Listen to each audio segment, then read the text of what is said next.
Cher public, nous vous invitons à prendre place confortablement et à fermer la sonnerie de votre téléphone cellulaire. En cas d'incident, veuillez repérer les sorties de secours les plus près de vous. Bon divertissement. 1, 2, 1, 2. OK, c'est bon, on peut y aller. Sophie Durocher. Elle met en scène les arts, la culture et la société. Une représentation pas comme les autres. Sophie Durocher.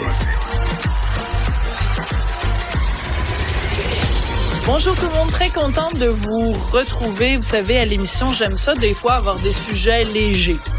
Tu sais, mettons de temps en temps, je vais faire une dégustation de Cherry Blossom, une dégustation de mayonnaise.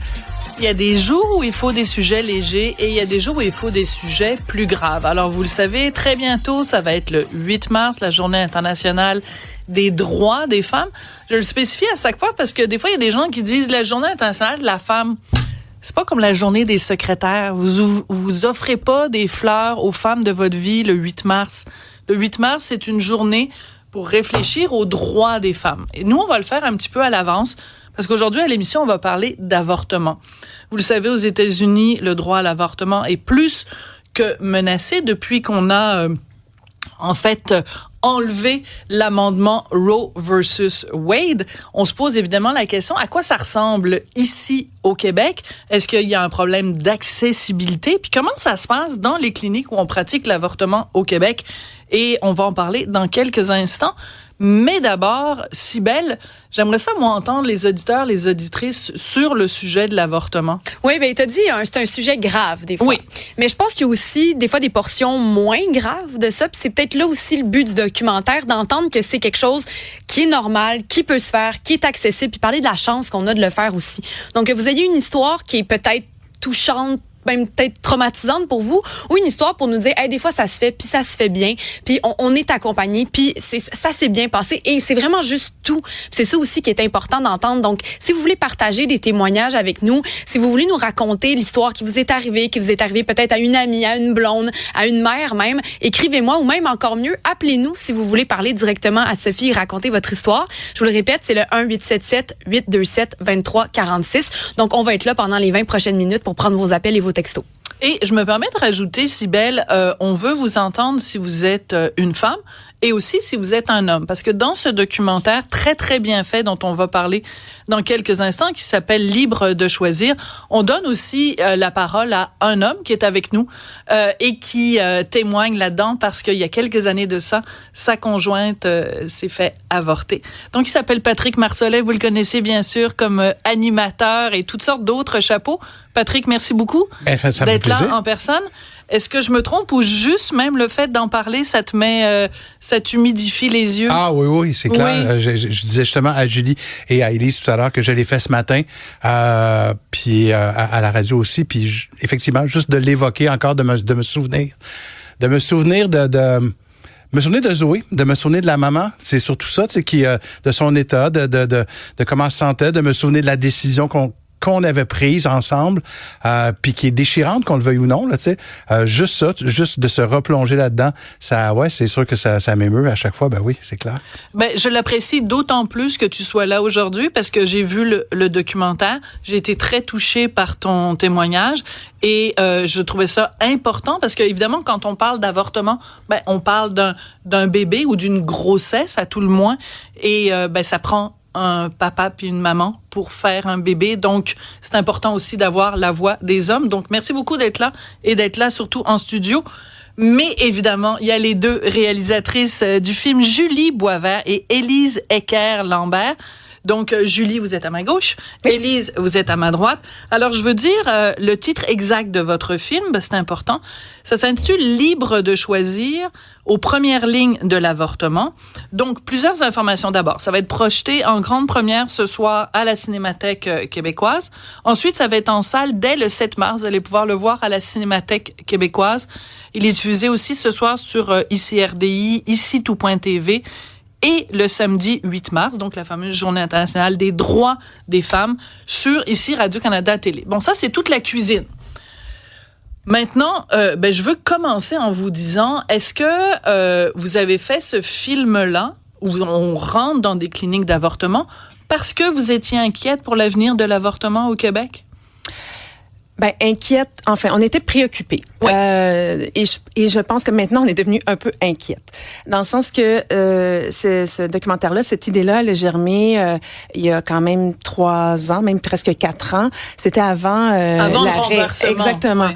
Parce que on remarquait, on suivait un petit peu ce qui se passait. Puis, en tout cas, moi, personnellement, je voyais que, tu sais, quand l'arrêt est arrivé, en tout cas, ça faisait quand même quelques mois qu'on en parlait puis qu'on sentait que ça allait bouger. Je regardais aussi ce qui se passait ailleurs au Canada, au Nouveau-Brunswick notamment aussi, ça m'inquiétait. Les différents accès aussi en région au Québec, je trouvais que c'était pas nécessairement bien couvert partout. Donc, tout ça et aussi nos histoires personnelles. En fait, quand Élise et moi, on s'est rencontrés, donc on avait ces histoires-là qui nous appartenaient également.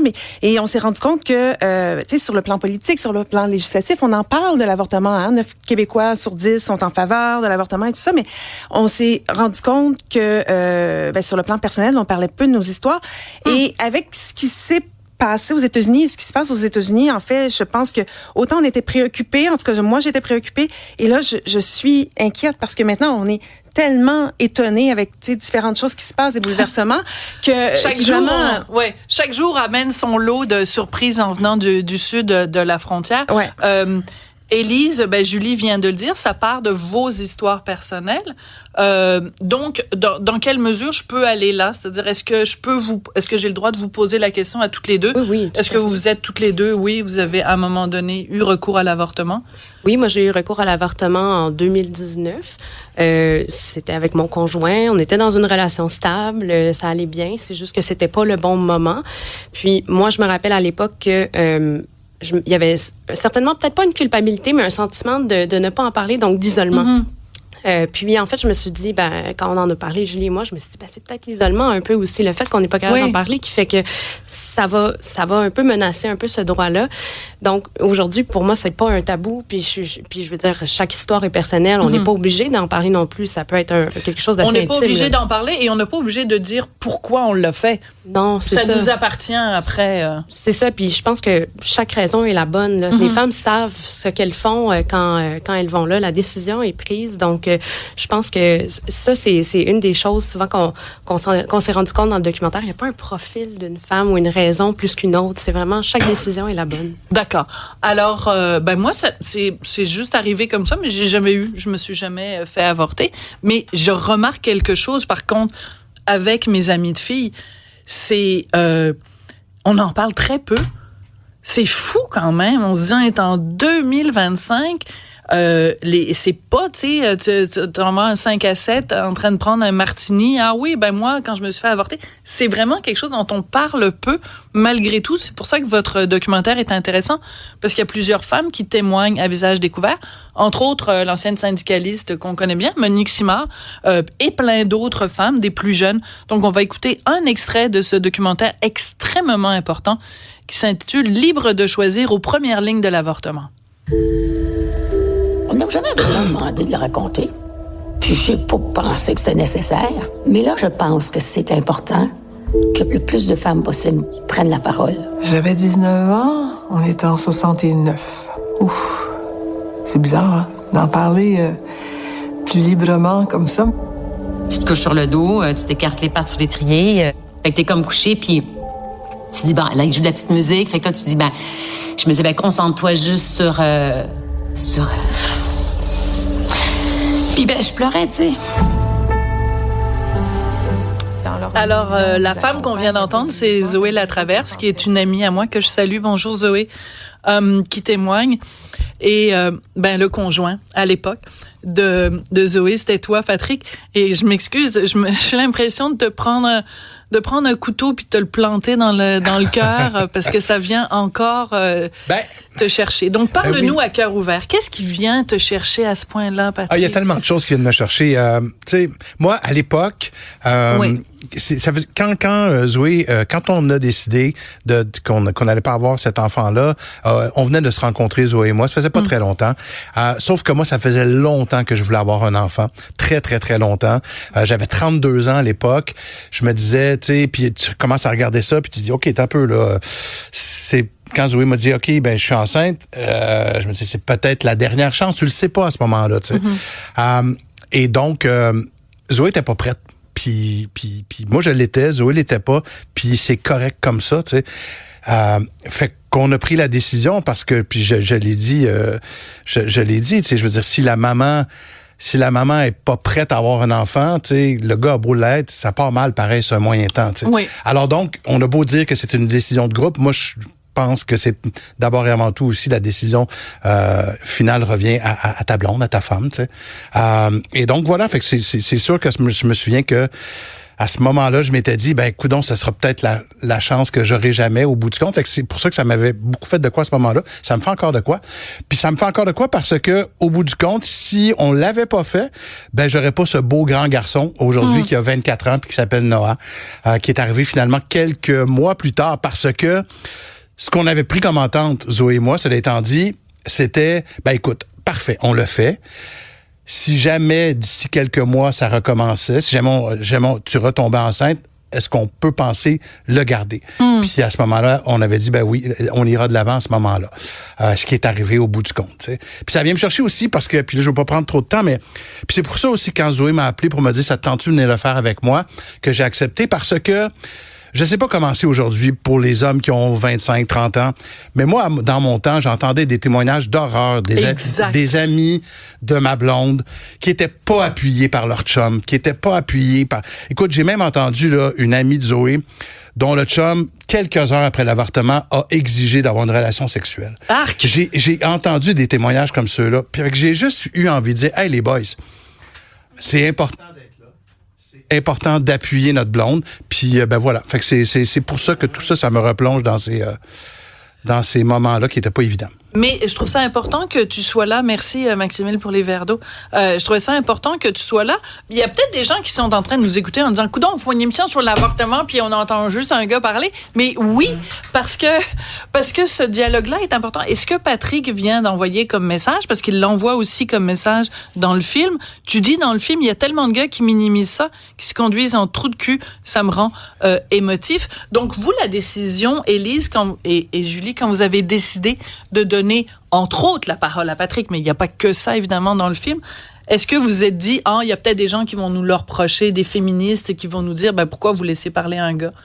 Ce qui est intéressant, en fait, c'est qu'on a cherché plusieurs hommes dans les témoignages, puis peu d'hommes ont voulu prendre parole. Oui. Il y en a beaucoup, je pense, qui avaient ce sentiment d'imposteur, de sentir qu'ils n'avaient pas leur place. C'est vraiment leur décision à eux aussi là, de participer ou pas. Mais je pense qu'une participation comme Patrick, c'est important, puis ça envoie un message. Et moi, en tout cas, moi, je suis contente de cette décision-là parce que dans nos entrevues, quand on parle avec des journalistes hommes, après, il y a tout le temps comme un petit... quand le micro est fermé, là, il y a un homme qui dit hey, « moi, ça m'a vraiment touché, c'est arrivé à ma blonde. » Donc, honnêtement, ça vient chercher des hommes, puis je pense que l'important, c'est que, oui, ce soit la décision de la femme, comme Patrick, tu le dis, mais essentiellement aussi, je pense que c'est bien après ça d'être là, d'être une présence, puis de soutenir. Fait que ça, je trouve que tu le livrais très, très bien dans le film. Absolument. Cybèle, il y a du côté des auditeurs, des auditrices, il y a des témoignages. C'est plus par rapport à une histoire de jeunes dans début vingtaine, parce que on dit que, bon, tu sais, des fois, les hommes plus vieux ou quand ils voulaient avoir des enfants, puis on se dit, tu sais, on avait peur un petit peu de comment ça pouvait se passer dans le temps, puis comment c'est maintenant, puis l'accompagnement.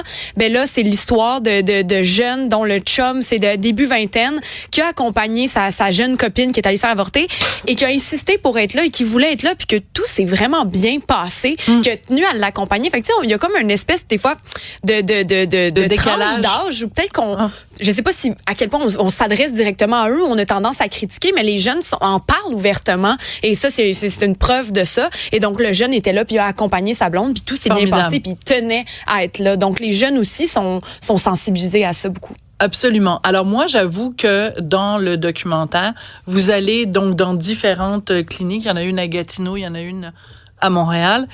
Et les médecins qui font cette procédure, parce que oui, c'est un soin.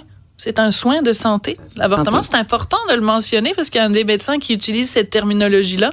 À un moment donné, je trouvais ça important de reprendre cette terminologie-là. Il y a l'infirmière qui accueille dans la douceur, dans la bienveillance. Il y a le médecin qui parle de façon intelligente à la femme qui va se faire avorter, avec douceur, avec bienveillance. Mon Dieu, moi, je sentais comme l'esprit du docteur Henri Morgenthaler qui était là, qui veillait sur tout ce beau monde-là. C'était important pour vous de montrer le côté lumineux de l'avortement? Oui, vraiment. Parce que c'est souvent les groupes anti-avortement, ils utilisent beaucoup un vocabulaire et enfin ils mettent de l'accent sur la dangerosité aussi de l'acte de l'intervention beaucoup dans leur discours.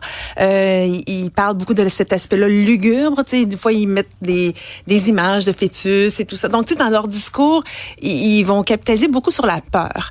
Et nous, on voulait justement au contraire montrer à quel point non, c'est pas comme ça que ça se passe. Ça se passe, et c'est ce qu'on a ressenti autant dans les moments d'observation, parce qu'on a observé longtemps avant d'amener une caméra, que dans les tournages, il y avait vraiment ce professionnalisme-là. C'était incroyable au niveau de les cliniques sont c'est propre, c'est de l'équipement de pointe.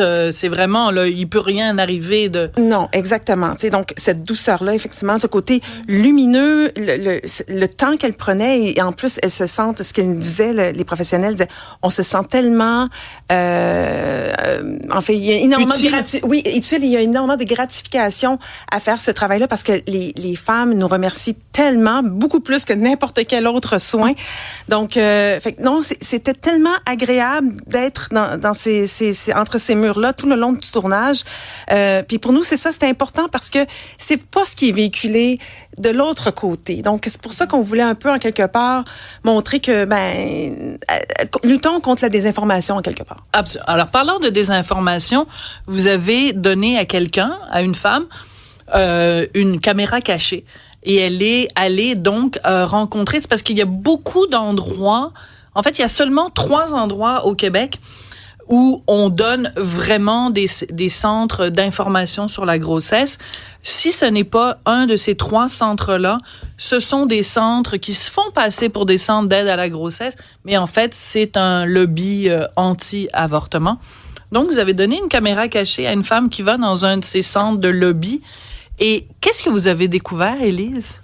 En fait, ces centres-là, en fait, c'est des organismes là, de référence. Donc, si on a une grossesse imprévue, on appelle, on est ambivalente sur notre choix, on cherche des références.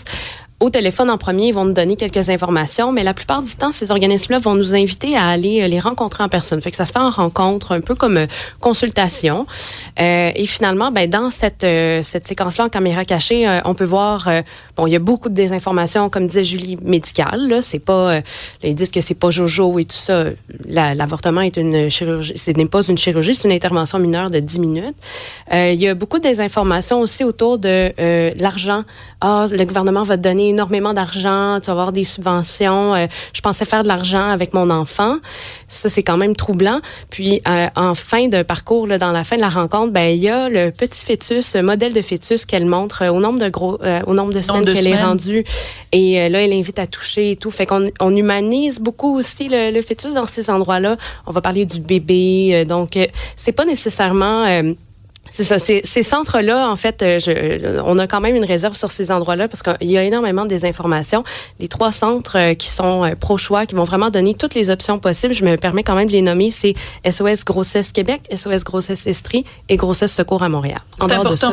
Oui, c'est important de les nommer pour que les gens se reconnaissent. Il faut se parler du fait que, au Québec, ça fonctionne plus ou moins bien. Quand même, il y a de l'accès. Il y a un des médecins qui est interviewé quand même qui dit il n'y a pas suffisamment de points de service. Il y a certaines régions au Québec où il y a un seul point de service. Donc, c'est pas parfait, mais au moins, c'est censé fonctionner comme il faut. Dès qu'on sort du Québec, il y a comme une espèce de désert médical. Et ça fait des années qu'on le dit. Ça fait des années que moi, comme féministe, je déplore ça. Le fait qu'au Canada, on est censé avoir accès à l'avortement libre et gratuit, mais en particulier dans les provinces maritimes, c'est excessivement difficile. Et là, vous êtes allé tourner au Nouveau-Brunswick et il se trouve que vous tournez au moment où la clinique ferme ses portes. Donc, c'est pas loin, le Nouveau-Brunswick, là, c'est la porte à côté. Donc, en fait, on pense qu'au Canada, on a le droit à l'avortement, mais si les cliniques ferment, on l'a pas, le droit. Ben c'est ça, c'est facile de dire oui, OK, on a le droit sur le plan légal, mais en même temps, si on n'a pas d'endroit pour se faire avorter, ça règle pas le problème là. Donc effectivement, puis au Nouveau-Brunswick, c'était vraiment très triste cette journée-là parce que ce docteur-là, qui est Dr Edgar, s'est battu pendant des années. Il a repris la clinique Morgentaler qu'il y avait avant, que le Dr Morgentaler avait ouvert dans les années 90. Et en fait, c'est la seule clinique au Nouveau-Brunswick parce qu'il y a 2 hôpitaux, il y en a qui opèrent, en fait, qui offrent l'intervention pour l'avortement. Sauf que la situation, c'est que le gouvernement, jusqu'à tout récemment, parce qu'il y a des élections au mois de novembre. Au mois de novembre, et c'est une femme qui est maintenant première ministre au Nouveau-Brunswick. Je ne sais pas si ça influence ou pas, mais en tout cas, ça a changé la loi. Ça a changé la loi, c'est ça. Donc, en fait, c'est que jusqu'à novembre dernier, le gouvernement ne remboursait pas les avortements qui étaient faits hors hôpitaux. Ceci dit, c'est quand même grand, le Nouveau-Brunswick.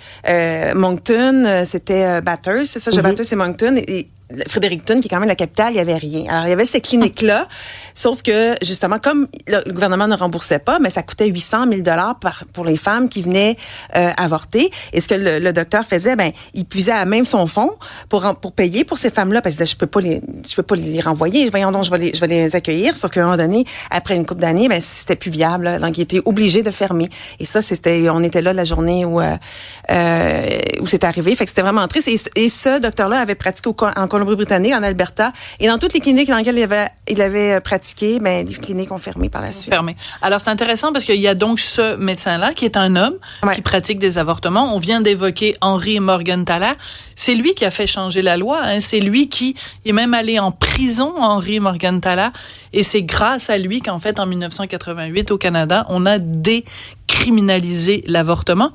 La raison pour laquelle je parle de ça, c'est que moi, je trouve que c'est important quand on parle d'avortement puis quand on parle de féminisme, de parler des hommes qui sont des alliés et qui ont aidé la cause à différents moments. C'est pour ça que je me tourne vers toi aussi, Patrick, parce que si tu pouvais parler aujourd'hui à un jeune, mettons, tu nous as dit que ton fils, Noah, il a 24 ans. Ouais. Bon, mettons quelqu'un de la génération, parce que je veux pas que tu t'adresses directement à ton fils, mais si tu pouvais parler à un gars de 18, 19 ans qui commence sa vie sexuelle, quel conseil tu lui donnerais pour accompagner les blondes, accompagner les femmes dans ce combat-là qui est pas terminé, qui est pas gagné nécessairement. Non, c'est probablement le premier conseil que je donnerais.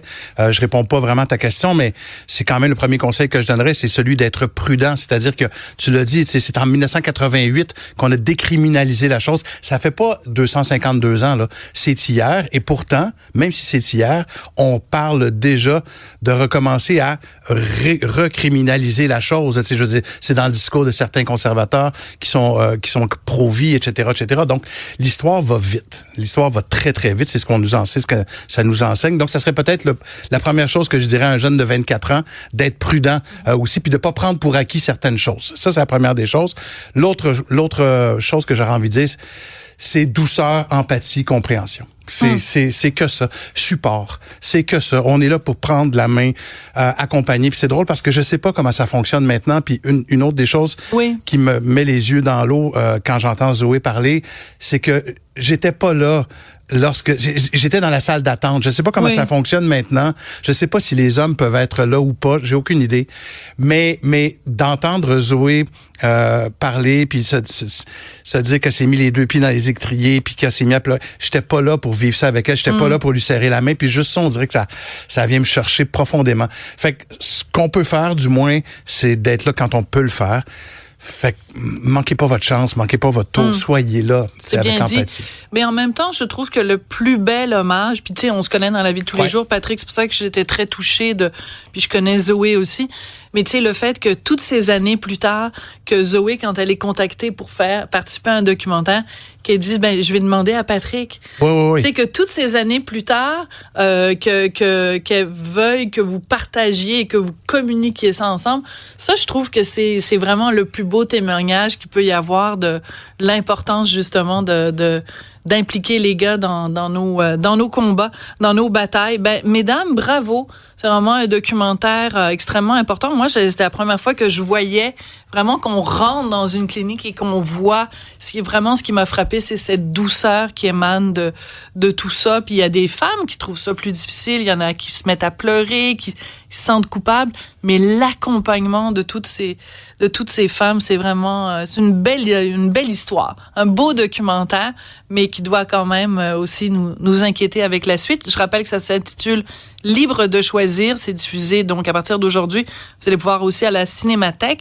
Merci Julie Boisvert. Ça me fait plaisir. Merci Élise Ecker-Lambert, Merci beaucoup. les deux réalisatrices. Merci Patrick Marcelin, qui officie quand même à une autre radio, mais qui est venu nous parler ici. Merci d'avoir J'ai eu l'autorisation. sauté les lignes de la compétition. Et soyons vigilants. Le droit à l'avortement, c'est un droit qui est important. Merci.